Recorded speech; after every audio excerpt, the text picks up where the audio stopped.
السلام عليكم. بما ان الشتاء بدأ بقاله شوية فلازم نعمل الراعي الرسمي للشتاء.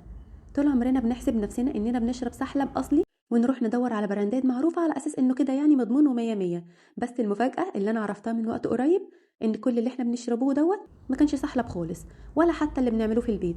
حتى اللي انا هعمله معاكم النهارده برضو ده مش سحلب، تخيلوا بقى، ده بديل السحلب. وانا بعد ما عرفت حقيقته سميته السحلب الغشاش. السحلب الاصلي بيبقى شبه الخشب كده زي المغات، وبيتطحن وسعره غالي قوي ب 200,000 جنيه. وبما ان سعره في متناول تاجر السحلب وبس، فاحنا هنعمل البديل بتاعه اللي متعودين عليه من ايام الهكسوس. لا وبعد كل ده مش هينفع اشرب منه، هتعرفوا ليه في اخر الفيديو. يلا بينا نبدا، بس الاول لو لسه ما اشتركتوش في قناتي ما تنسوش تشتركوا فيها وتعملوا لايك وشير لو حبيتوا الفيديو. ويلا بينا نبدا على طول. اول حاجه هجيب طبق غويط واحط فيه نص كوبايه من الرز المطحون ناعم، وده اساسي في السحلب علشان يديله القوام المظبوط بتاعه. اطحنوه في البيت لو حابين بس يكون ناعم خالص ومنخول. ونص كوبايه من السكر البودره، ونص كوبايه من اللبن البودره لو مش عايزين تحطوا لبن بودره، او تقللوا الكميه براحتكم. وعليه معلقتين كبيرتين ولا كبيرتين، ايهما اصح مش عارفه. المهم اللي هما 2 يعني من النشا، يكونوا مليانين كده شويه، ما نزودش نشا كتير علشان ما تقلبش معانا وتبقى مهلبيه. ونص كوبايه من الكريم الشانتيه البودره، ده اختياري، اللي ما عندوش ما يحطش. ورشه من الفانيليا البودره، و3 معالق كبار من السمسم الاحمر، انا مش محمصاه، انا حطيته كده على طول. وهجيب شويه من السوداني الغير مملح ولا حتى محمصاه، عادي حطوه كده زي ما هو، بس انا خدت كده حبه في قبضه يدي وبعدين هكسرهم واخليهم مجروشين. وشويه من الزبيب ايضا في قبضه يدي، ونقلب كده كله مع بعضه. نعبيه بقى في برطمان يكون متنشف كويس قوي ويكون جاهز عندنا ناخد منه زي ما نحب.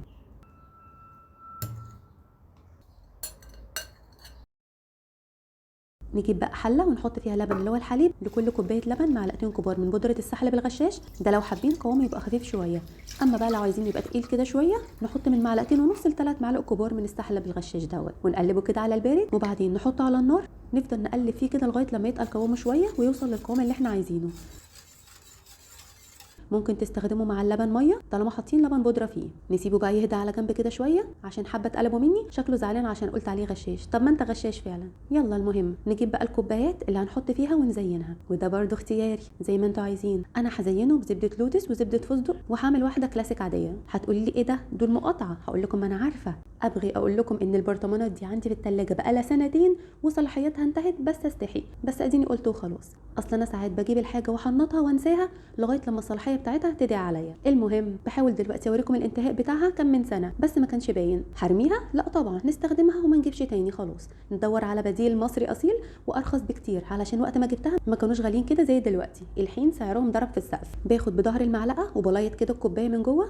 ايه بليط دي؟ اسمها ايه، بلحوس؟ المهم يعني بلطش كده الكوبايه من جوه، بديها شكل من الانواع دي اللي عندي. نفضي بقى السحلبون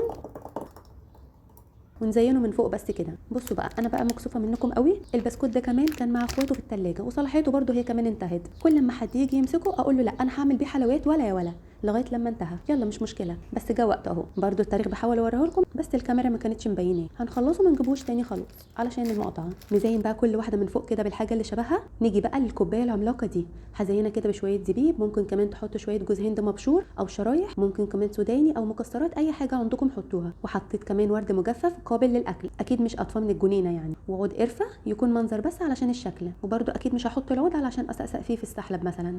وبس كده خلاص عملنا احلى بسحلب يتقال عليه ولا يا ولا. كنت بختار واحد وبقول حادي بادي واشوف هيطلع لي انهي، وانا عارفه اني مش هشربه اساسا عشان للاسف اللبن بيتعبني. الحمد لله. طب جربوه علشان تقولي لي رايكم فيه ايه، حتى لو مش هتحطوا عليه اي صوصات، انا دايما بعمله ساده وبس بيبقى برده عجب. يا رب فيديو النهارده يكون عجبكم وحبيتوه. ما تنسوش تشتركوا في القناه لو لسه مش مشتركين، واشوفكم ان شاء الله على خير الفيديو الجاي، وباي باي.